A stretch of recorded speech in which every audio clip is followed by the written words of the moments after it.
What's good, y'all? It's your guy J100.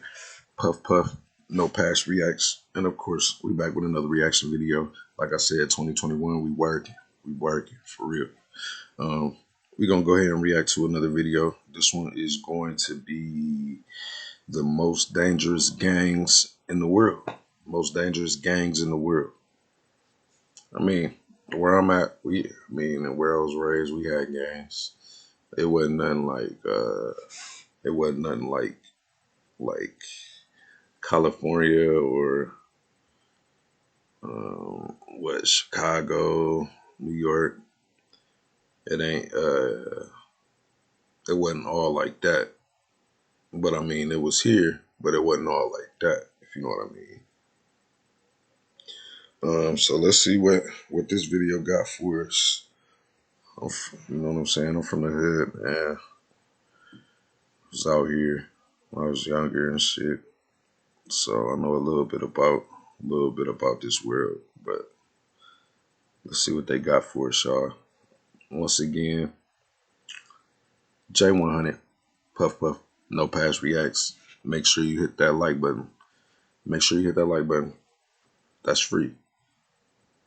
And make sure you subscribe to the channel, because like I said, 2021, here on out, we working. Now let's get into it. The most dangerous gangs in the world. Most dangerous gangs in the world. These are families you would be grateful for not being a part of, since they only keep together to generate violence in their communities. Find out which families I'm talking about so you can take precautions. Aryan Brotherhood.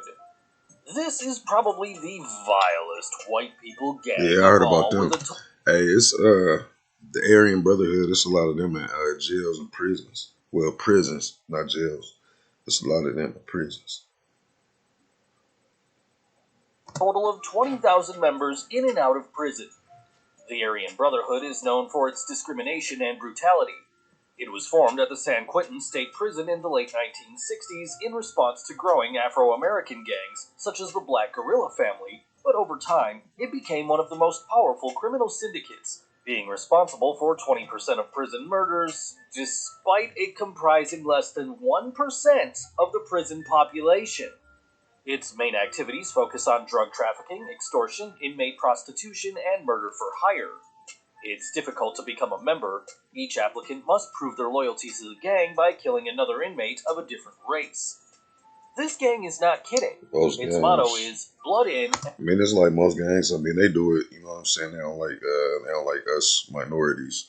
But I'm sure that's like with most gangs, bro. You gotta kill a rival gang member to get in, or you gotta get your ass whooped, or you know what I'm saying? There's politics to that, bro. Certain ways that you gotta earn your stripes and be able to get in and all that. So I'm not surprised when they say that they had to kill a black person or a Hispanic person or something like that. If their gang is white, you know what I'm saying? It's nothing but whites. So I'm not surprised, bro. That doesn't surprise me. And blood out. And that means the only way out is death. Mexican Mafia. Despite its name, this gang was not founded in the country of tacos, but is as American as apple pie. The Mexican Mafia is the most powerful gang. Yeah, I know about the Mexican mob, boy. Almost 400 official members and about 900 partners. I know about that Mexican mob, boy. It was formed in 1957 by Hispanic gangsters from different neighborhoods of Los Angeles in order to protect themselves from other gangs.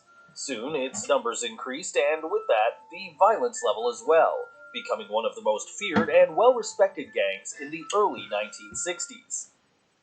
The Mexican Mafia doesn't have a leader, but some members have the authority to order killings on behalf of the group. New candidates must be Hispanic, give information about their families, and pass some tests such as murder or stealing. If they don't do it or fail, death is often the punishment, so this is a test that can only be taken once. Black Guerrilla Family. Unlike other gangs, the Black Guerrilla family was not formed to protect Afro-American inmates of the San Quentin prison, but it was the Afro-American Marxist ideology that ended up putting them together. Founded in 1966 by George Jackson, George Lewis, and W.L. Nolan as a black people movement to eradicate racism in American prisons and overthrow the U.S. government, much like the Black Panthers movement of the time. But sooner rather than later, the Black Guerrilla family went off the rails to the criminal side, and is now one of the most influential Afro-American gangs in prisons.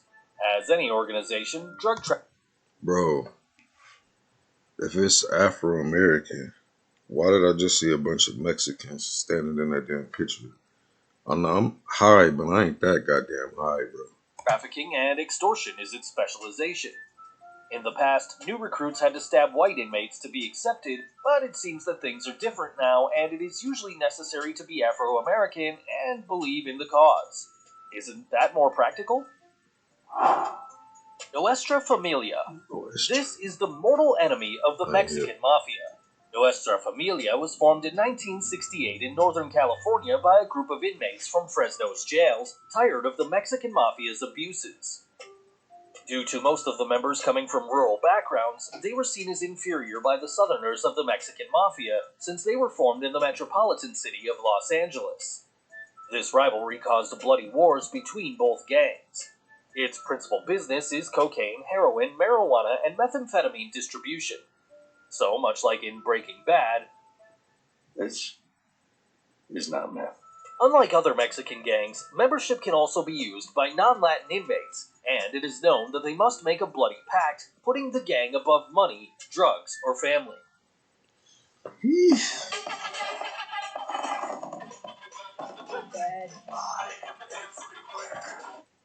Alright.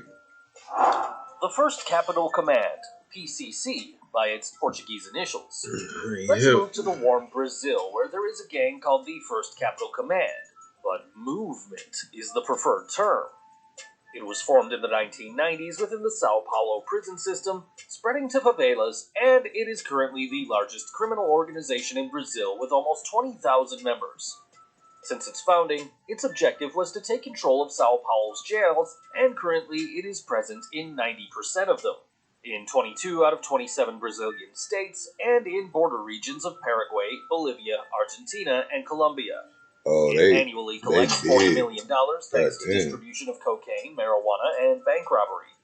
In 2001, it was revealed that members must pay a monthly fee of $16 if they are in prison, and $320 if they are out. In addition, not everybody is accepted, the same as in an exclusive club. You must be suggested by another member and have 3 sponsors for baptism. 14K Triad. In the far-off Asian lands of Hong Kong, one synonym for mystery and violence is 14K Triad, which has turned the island into one of the principal heroin and opium distributors throughout the Asian continent. Established in 1949 after the Chinese Civil War, the Triad was founded by Lieutenant General Ko Tsu Wang of the Chinese Republican Party Kuomintang as an anti-communist action group before the fall of China to this ideology. This triad was unique due to its aggressiveness and because there was no leader who takes the total control of all the faction outside the island. By the 90s, it was considered the most powerful triad in the world, internationally active in Chinese neighborhoods of several Western countries. Nowadays, it has 25,000 members with a market presence in the Hong Kong distribution of narcotics. Crips. Do you see the blue on their clothes? Well, it's not just about fashion. It's the emblem of the Crips, one of the most violent and extensive gangs in the United States with around 35,000 members. Based in the Compton neighborhood of Los Angeles, the gang is principally made up of Afro-Americans. However, there are also white and even Asian members. After the boom of crack in the 80s in the main urban centers of the country, the Crips grew in number and influence thanks to the profits by distributing such drug and cocaine. Unfortunately for the rest of the citizens, the violence of this gang also increased, and by the 1990s, the Crips were one of the main gangs responsible for theft, murder, and rapes in Los Angeles. The legendary rivalry with the Bloods reached extreme levels of violence that inspired movies such as Boys in the Hood and video games such as Grand Theft Auto San Andreas that are now part of the American popular culture. Bloods. And on the other side of the rivalry, it is the Bloods. As the name suggests, it's more than 25,000 members wear red clothes as identification and pride. This gang was formed in 1972, also in Los Angeles, California, as a response to the growing influence of the Crips. Like the rival, after the boom of crack in urban areas of the United States, the Bloods started to make money with its distribution and sale, causing bloody confrontations with the rival gang, so much so that it was made into film. New recruits must gain a violent reputation to win the respect of leaders, and most of them are young Afro-Americans recruited directly from school. If you ever thought that there was nothing worse than staying at school, maybe staying with the Bloods would have been worse, don't you think? Bamboo Union. Even if its name sounds like the name of a Chinese flower shop, Bamboo Union is actually one of the most powerful criminal groups in Taiwan with around 10,000 members.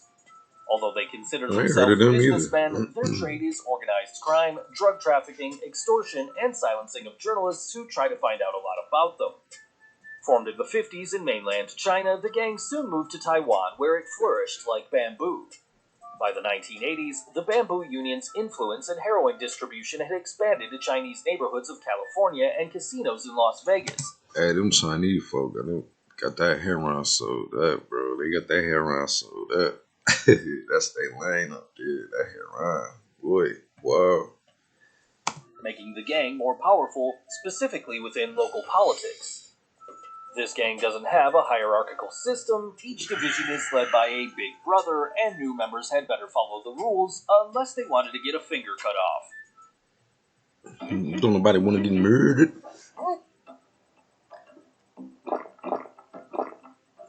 Yep. Hey, that game look like way fun, bro. Any of y'all play that Mafia City? Mora Salvatrucha.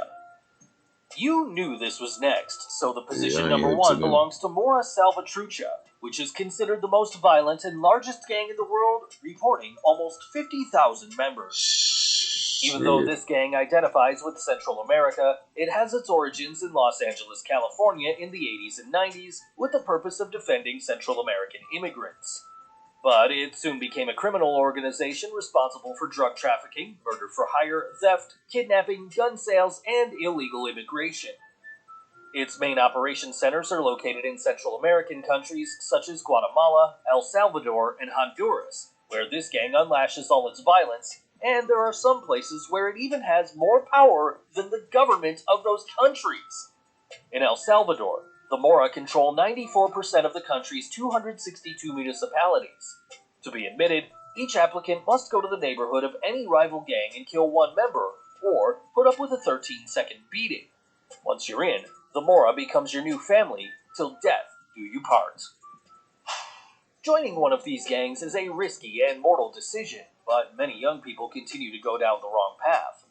Why is that so? Leave your opinion in the comments, and don't forget to subscribe to my channel so you don't miss another interesting video. Kids. I know some kids watching. If you ain't got to be in that shit, stay away from that shit. That's all I can say. If you ain't got to be in that shit, stay away from that shit. For real, for real. There ain't nothing to glorify. None of that. So if you got a choice not to be in it, don't be in it. But if you don't have a choice, you gotta do what you gotta do. But it's your guy, J100. YGCX pop off, puff puff. No past reacts. And we just reacted to the most dangerous gangs in the world. Make sure y'all drop in the comments what videos y'all want me to react to next. And I definitely will. I think I'm gonna do a few more reaction videos. I know I gotta go live over on Twitch later on. J100 Gaming on Twitch. I know I gotta go live on Twitch later on. But I definitely think that I'm gonna go ahead and do some more reaction videos, man. These been dope. So keep sending them in. What videos y'all want me to react to, and I will. Until then, you already know.